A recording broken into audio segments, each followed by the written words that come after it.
September 17వ తేదీని సమైక్యతా దినోత్సవం అనే వాళ్ళు మూర్ఖులన్నారు కేంద్ర మంత్రి. తెలంగాణ బీజేపీ అధ్యక్షుడు కిషన్ రెడ్డి అధికారంలోకి రాకముందు సెప్టెంబర్ 17 విమోచన దినోత్సవాన్ని జరపాలన్న కేసీఆర్ ఆ మాటలు ఏమయ్యాయని ప్రశ్నించారు. కేసీఆర్ మజ్లిస్ పార్టీకి భయపడే తెలంగాణ విమోచన దినోత్సవాన్ని జరపడం లేదన్నారు. ఎంతో మంది తెలంగాణ ప్రజల త్యాగాలు చేశారని గుర్తు చేశారు. సెప్టెంబర్ 17 సమైక్యతా దినోత్సవం ఎలా అవుతుంది కేసీఆర్ అని ప్రశ్నించారు. చరిత్రను వక్రీకరిస్తున్నారని, సెప్టెంబర్ 17పై పరకాల అమరధామం దగ్గర చర్చకు కేసీఆర్ సిద్ధమా అని సవాల్ విసిరారు.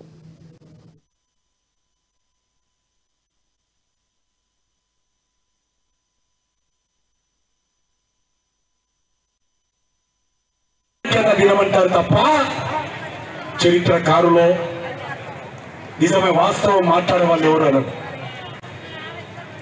ఈరోజు సమైక్యతా దినమని చెప్పి మజ్లిస్ పార్టీని బుజ్జగించేటువంటి ప్రయత్నం చేస్తా ఉన్నారు. మజ్లిస్ పార్టీ నొప్పి పొందేటువంటి ప్రయత్నం చేస్తా ఉన్నారు. కాబట్టి ఈరోజు ఓ తెలంగాణ సమాజమా అర్థం చేసుకోండి. ఈ రోజు మన చరిత్రను వక్రీకరిస్తున్నాడు మన కళ్ళ ముందే ఈ ముఖ్యమంత్రి. దుర్మార్గంగా వ్యవహరిస్తున్నాడు ఈ ముఖ్యమంత్రి, అన్యాయంగా వ్యవహరిస్తున్నాడు ఈ ముఖ్యమంత్రి, చరిత్రను వక్రీకరిస్తున్నాడు. నేను ఒకటే అడుగుతా ఉన్నాను, ఓ ముఖ్యమంత్రి ఈ అమరధామం దగ్గరకు వస్తావా? సెప్టెంబర్ 17 నేను వస్తా, రావాల్సిందిగా సవాల్ చేస్తా.